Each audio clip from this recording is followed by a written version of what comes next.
할렐루야, 주님의 이름으로 문안드립니다. 오늘은 복음의 본질을 다루고 있는 로마서에 대한 내용과 저에게 은혜 주신 예수님에 대한 짧은 간증을 나누려고 합니다.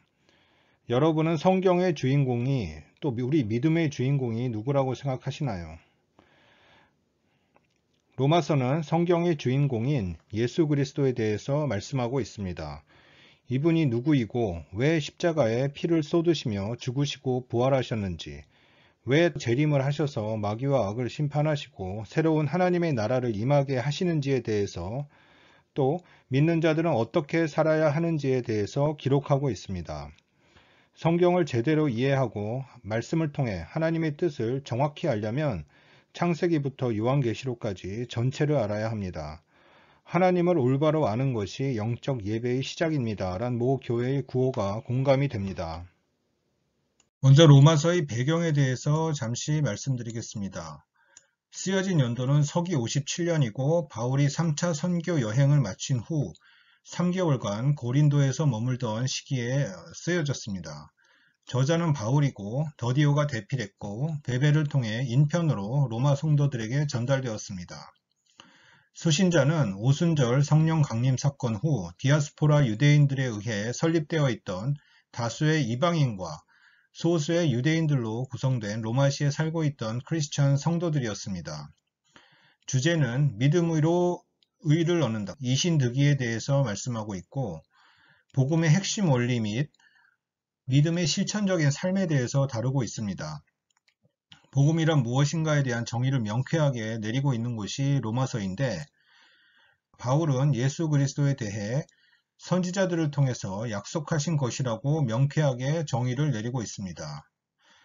마틴 루터가 로마서 1장 17절에 의인은 믿음으로 말미암아 살리라는 말씀에 감동을 받아서 종교개혁을 일으켰습니다. 로마서 전체의 내용을 5S로 요약해서 말씀드릴 수 있는데 Sin, Salvation, Sanctification, Sovereignty, Service, 이 5S로 요약할 수 있습니다. 메시아의 역할은 세 가지입니다. 첫 번째로 죄의 문제를 해결할 제사장, 두 번째로 하나님의 말씀을 대언하는 선지자, 세 번째로 왕으로 재림하셔서 하나님의 나라를 세우시고 다스리는 역할, 이 세 가지의 역할이 있습니다. 로마서 1장 2절에 복음은 선지자들을 통하여 그의 아들에 관하여 약속하신 것이니라 말씀하셨는데, 여기서 말씀하는 성경은 구약 성경입니다. 로마서가 쓰여질 당시에는 신약 성경이 없고 구약 성경만 있었습니다. 그렇기 때문에 구약 성경에 어떻게 하나님께서 약속을 해 놓으셨는지 살펴보겠습니다. 네, 맨 위에 연대기표를 보면 연도별로 살았던 믿음의 조상들에게 주셨던 언약이 나옵니다. BC 4000년에 아담이 타락해서 에덴 동산에서 쫓겨난 이후에 시공간의 제약을 받는 지구로 쫓겨나게 됐습니다. 그러고 나서 구약시대에 4000년이 흘렀고 예수님의 십자가 사건 이후에 지금 2000년이 흘렀습니다. 지금 우리가 살고 있는 시대가 2022년도입니다. 아시다시피 우리나라는 1885년도에 구한 말에 조선이 망해갈 때 언더우드나 에디슨 같은 미국이나 캐나다, 영국의 그 엘리트 선교사님들이 오셔서 헌신을 하셔서 복음이 전해지게 되었습니다. 먼저 그럼 어떤 언약을 주셨는지 구약에 살펴보겠습니다. 가장 첫 번째 주신 언약이 아담에게 주신 언약입니다. 창세기 3장 15절에 보면은 여자의 후손에 대한 언약을 주셨습니다. 여자의 후손은 예수 그리스도를 의미합니다. 내가 너로 여자와 원수가 되게 하고 내 후손도 여자의 후손과 원수가 되게 하리니 여자의 후손은 내 머리를 상하게 할 것이요 너는 그의 발꿈치를 상하게 할 것이니라, 이런 언약을 주셨는데, 원시복음으로 간주되는 이 창세기 3장 15절의 말씀을 주십니다. 여기서 여자의 후손이라고 하시는데 왜 여자의 후손이라고 하셨을까요? 예수님은 정상적인 남자와 여자가 결혼해서 부부관계를 통해서 난자와 정자가 합쳐져서 잉태된 것이 아니라 수처녀인 마리아의 자궁만 빌려서 신비로운 하나님의 방법으로 태아로 잉태된 것입니다. 그렇기 때문에 아담의 정자 안에 있던, 정확히 말하면 원죄로 오염된 DNA가 전혀 없습니다. 아담의 원죄가 없이 태어나셔서 또 성장하시며 공생의 사역을 하시고 자범죄를 짓지 않으셨기 때문에 성결, 거룩의 영으로 전적으로 부패한 인간들의 구세주가 될 수 있으셨던 것입니다. 여자의 후손이 바로 예수 그리스도라는 것, 이 구세주 언약을 벌써 6천년 전에 아담이 에덴 동산에 추방당할 때 주셨다는 것이 핵심 포인트입니다. 모세오경 중 하나인 창세기는 모세가 쓴 것을 알고 계실 겁니다. 모세가 태어나기도 훨씬 전의 일을 하나님께서 모세에게 알리셔서 받아쓰기를 하게 하셨습니다. 두 번째로 아브라함 언약에 대해서 살펴보겠습니다. 아브라함의 언약은 창세기 12장 2절에서 3절에 나옵니다. BC 2000년경에 살았던 아브라함에게 주신 창세기 12장 3절 말씀에 내 씨로 말미암아 천하 만민이 복을 얻으리라 라는 말씀에서 내 씨는 히브리어의 원어적인 의미로 내 안에 있는 씨를 의미합니다. 예수님을 말씀하고 있는 것입니다. 내 씨는 백세에 낳은 이삭도 포함되나 결국 궁극적인 의미는 성육신 하신 예수 그리스도, 십자가의 피제사를 드림으로 구세주 역할을 하실 예수 그리스도를 의미합니다. 창세기 22장에 이삭을 번제로 바치는 사건을 통해서 우리 인류를 구원하실 예수님께서 죽임당하신 어린 양으로 오실 것을 선지자 아브라함에게 가르치신 것입니다. 출애굽기에 보면은 출애굽기의 19장하고 출애굽기의 24장에 보면은 하나님께서 3,400만 명으로 성장한 이스라엘 나라와 언약을 체결하시는 장면이 나옵니다. 이것도 마찬가지로 이 언약 체결 장면이 예수 그리스도에 대한 이야기입니다. 출애굽이 일어난 시기는 BC 1400년경인데 출애굽을 시키신 이유는 창세기 15장 13절에서 16절에 나와 있습니다. 아브라함에게 하신 언약의 성취로 이 출애굽 사건을 바라보아야 합니다.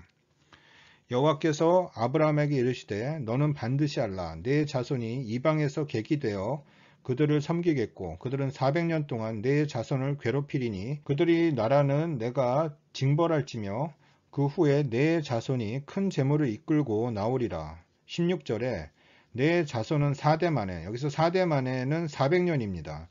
4대 만에 이 땅으로 돌아오리니 이는 아모리 족속의 죄악이 아직 가득 차지 아니함이라. 이 400년이란 기간 동안에 하나님께서 이스라엘 백성들을 거의 3,400만 명의 인구를 가진 큰 나라로 키우신 것입니다. 출애굽기 19장 24장을 보면 하나님께서 3,400만 명의 나라로 성장한 이스라엘이란 나라와 언약을 맺는 장면이 나오는데 십계명 및 율법과 성막은 예수님의 예표이자 그림자입니다.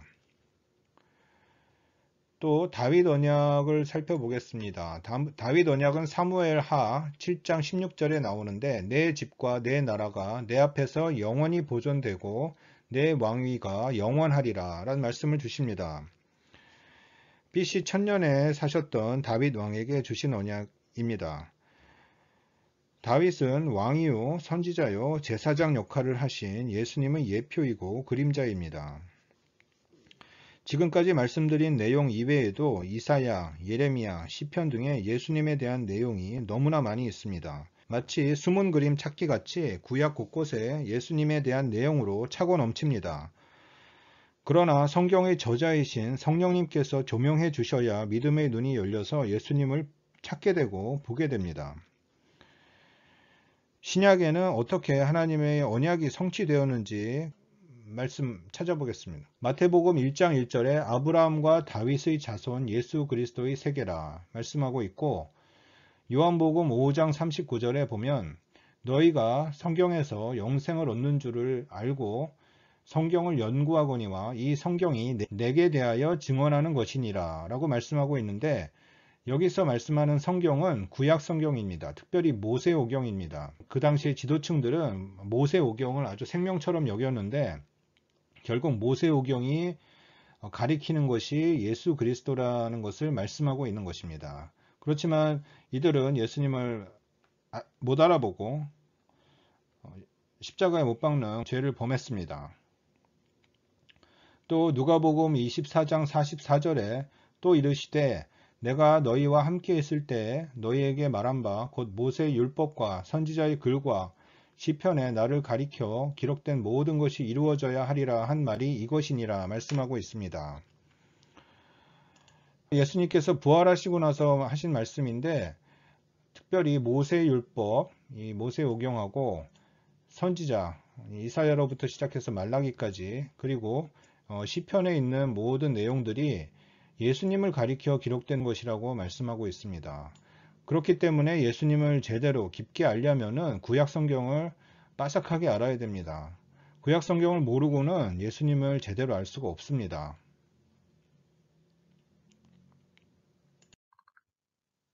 네, 바울이 활동하던 시대의 그 지중해 지역의 지도입니다. 성경을 제대로 이해하려면 반드시 또 알아야 되는 게 지도와 지리입니다. 바울이 살던 시기는 로마 제국이 지중해를 지배하며 강하게 일어나던 때였습니다. 바울은 서기 5년에 지금 터키 지방의 다소, 이쪽 다소 지역이 이쪽입니다. 이렇게 빨갛게 제가 표시해 드리는 곳, 엘리트 집안에서 태어났습니다. 사도행전 9장에 예수님을 만나 회심하고 사명받는 장면이 나오는데 이때가 서기 35년입니다. 이후 40세인 서기 46년에서 48년경에 1차 선교 여행이 있었고 서기 50년에서 52년에 2차 선교 여행, 53년에서 57년에 3차 선교 여행을 마치고 고린도시에 머물 때 쓴 서신이 로마서입니다. 고린도시는 지도에 보시는 것처럼 항구 도시입니다. 지금도 이 지역이 그리스 지역이고 위 지방이 마게도니아 지방인데 지금도 코린트라고 지명이 있죠. 이 항구 도시였고 여기서 3개월을 머물고 있을 때 로마에 있는 성도들한테 쓴 것이 바로 로마서였습니다. 바울이 활동할 때 우리나라는 어떤 상태였을까요? 삼국시대가 서기 200년에서 300년 사이였으니 고조선 정도의 시대였고 아마도 원시인들처럼 살고 있었을 텐데 우리가 그렇게 살 때 지중해 근처의 중동에서는 헬라어를 쓰며 발달된 문명으로 세계를 제패한 서구 문명이 꼽히고 있었다는 사실은 참 놀랍습니다. 고린도시는 지금 그리스의 남부의 항구 도시이고 이곳에서 로마서를 쓴 후에 내륙을 이렇게 돌아서 터키, 지금의 터키 지역입니다. 이 지역이 에베소가 여기에 있고 에베소의 두란노선에서 사도 바울이 제자들을 양육하면서 그 제자들이 로마에 가서 교회를 세웠다고 말을 합니다. 내륙 지방을 돌아서 이 예루살렘까지 갔고 58년도에 예루살렘에 도착했는데 정통 유대인들이 바울을 핍박하니까 펠릭스라는 그 총독이 바울을 그냥 감옥에 가둔 상태로 2년을 보내게 했습니다. 그래서 2년 뒤에 60년에 배를 타고 이 파란색 선으로 보이는 것처럼 멜리데 섬을 지나서 로마로 가서 왜냐하면 네로 왕자한테 상소를 했기 때문에 2년 동안 조사를 받으면서 가택연금 상태에서 있으면서 로마 성도들에게 복음을 전했다고 합니다. 사도행전 22장 이후의 내용이 나옵니다. 이렇게 해서 로마서가 쓰여진 배경 또 지도에 대해서 알아봤습니다. 바울이 3차 선교 여행 기간 동안 다닌 거리는 거의 15,000km 이상입니다. 미국의 동부에서 서부까지가 10,000km라고 하는데 이곳을 거의 왕복하다시피 해서 선교 여행을 다녔고 62년에 감옥에서 나온 후에 63년에서 64년까지 당시 땅끝이라고 여겨지던 스페인 선교를 갔을 것이라고 신학자들이 얘기하고 있습니다. 상당히 먼 거리를 걸어서 이동했으니 참 대단한 분이었구나를 알 수 있습니다. 하나님께서 제가 어떤 길을 걷고 있는지 알리길 원하시는 것 같아서 저에 관해서 말씀드립니다. 저는 척추 디스크를 치료하는 신경외과 의사로 일하고 있고 아내, 대학생, 고등학생, 자녀의 아빠입니다. 예수님을 구세주로 영접하고 중생해서 하나님의 자녀가 된 지 약 30년이 지났습니다. 예수님 보혈TV를 시작한 지 1년이 되어 가는데 만들게 된 동기는 작년 봄부터 예수님의 피에 대한 내용을 전해야 한다는 감동을 주셔서 그동안 신앙생활을 하며 저에게 특히 예수님의 피에 대해서 알게 해주신 내용을 전하게 되었습니다. 이 영상이 단 한 분의 하나님의 자녀에게라도 도움이 된다면, 또 하나님 나라가 확장된다면 주님께서 기뻐하실 것이고 의미가 있을 것이다 라는 마음으로 그때그때 감동을 주시는 내용을 만들었고, 그 시간이 저에게도 복된 시간이었던 것 같습니다. 들어주신 여러분께 감사드립니다. 마지막으로 부탁 말씀드립니다. 한 달 전에 예수님의 인도로 유튜브 채널인 디스크닥터 김영우 TV를 시작했는데, 방문하셔서 한번 클릭해 주시고 구독도 부탁드립니다. 아래 링크를 남겨놓겠습니다. 척추디스크, 척추관 협착증으로 아픈 분들에게 주 예수님과 함께하는 크리스찬 의사로 정직한 치료 방법을 제시하고자 합니다. 신경외과 의사가 된 지 20년 동안 환자들을 치료하거나 수술할 때 주 예수님께서 함께 해주셨고, 또 치료와 관계된 천사들을 통해서 함께 일하신 예수님께 감사드립니다. 하루하루 지날수록 이제는 이 세상을 떠나서 하나님 아버지의 나라로 가야 할 시간이 다가온다는 것을 느낍니다.